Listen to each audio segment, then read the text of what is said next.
Bledsoe was arrested. Patrick Montgomery was in court. Jonathan Manapa will stay in federal custody. No, I don't take responsibility at all. Hey everyone, welcome to the show. So 36-year-old North Carolina resident Alan St. Onge was seen on the Capitol grounds, and he was in the second row of people facing off against the police. When the people directly in front of him started to pull and push on the barricades, St. Onge jumped in. He joined in. He was pushing on their backs to lend his size and his weight against the police. According to the prosecutor, he's also a big guy. He is 6'4", and he weighs 310 pounds, or as Trump would call it, 215. And St. Onge started reaching around the people in front of him, and then he started pulling on the barricades, pulling them away from the officers. So St. Onge then made his way over to the west front of the Capitol. The police over there were also fighting off the mob, and St. Onge was heard telling another person, quote, "The fact that we support these motherfuckers," meaning the police, "can't believe it." From there, St. Onge headed to the Lower West Terrace Tunnel. Another member of the mob handed a big speaker to St. Onge, and then he handed it forward to other people in the tunnel, presumably to use against the police, which we know that they did things like that. They were throwing all kinds of objects at them. So then he was seen pushing a smaller person through the mob inside the tunnel. So this person was trying to get through to the police. So St. Onge, again, lent his weight, lent his size to this person, helped him navigate and reach the front of the police line. So eventually St. Onge moved toward the front of the mob himself, and then he started pushing on other people in the mob who, again, were pushing against the police. And St. Onge was briefly pushed out of the tunnel, but then he returned and he took part in that heave-ho collective push against the police, where we saw them rocking back and forth. And he did that apparently at least 10 times before he was finally ejected from the tunnel for the final time by the police. So St. Onge was arrested on June 16th of 2023, and he was charged with civil disorder, entering a restricted building or grounds, disorderly conduct on restricted grounds, and impeding passage on Capitol grounds. For some reason, in February of 2024, St. Onge pleaded guilty to 2 counts of civil disorder. I don't know how that came about, but they got him to plead guilty to 2 of those felony charges. And then he was facing up to 5 years in prison, 3 years of probation, and $250,000 in fines for each of those felonies.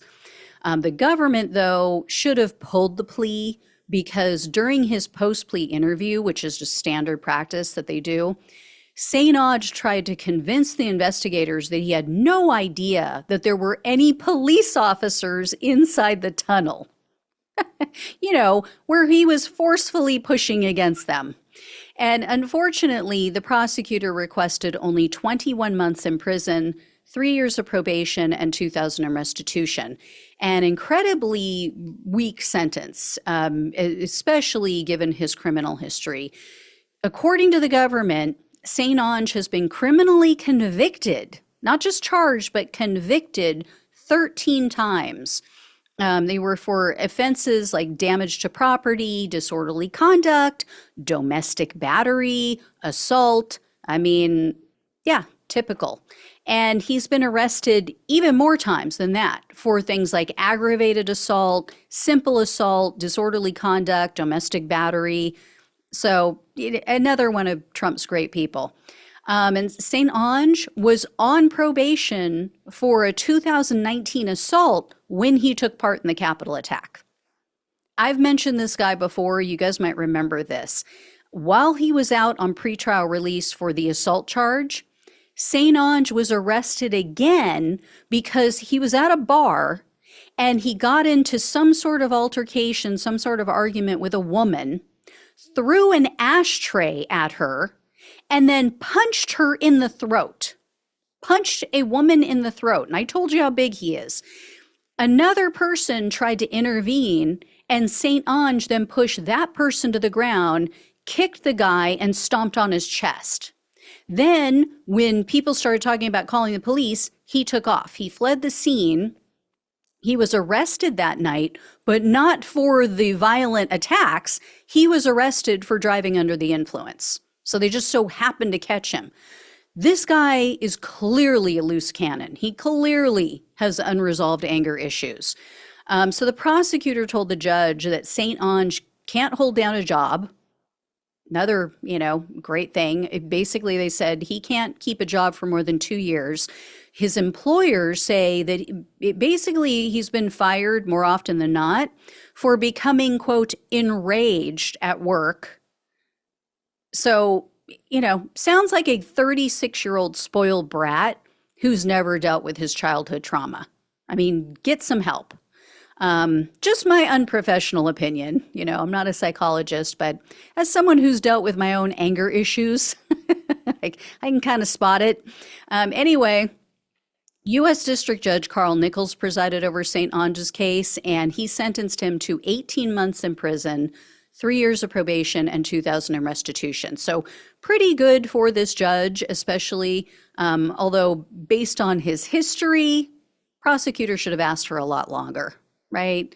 I put the blame on them. And hopefully he's going to receive a much longer sentence for those assaults at the bar. So when or if I hear anything about that, I will definitely let you all know. So thank you all so much for watching and listening. Please like, please share, and subscribe. Please donate if it's possible. Love you all. Take care. Talk with you soon.